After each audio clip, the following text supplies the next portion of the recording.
Alright, Tesla fam, let's talk about how to quickly find your Tesla in a crowded parking lot. 1. Use the Tesla app. Open the Tesla app on your smartphone.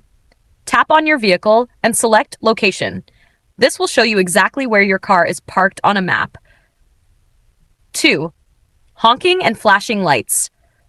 From the app, you can also use the honk or flashlights option to make your Tesla easier to spot. 3. Summon feature. If you have enhanced autopilot or full self-driving enabled, you can use the summon feature. This allows your Tesla to drive itself to your location within a close range, perfect for larger lots. 4. Sentry mode recording.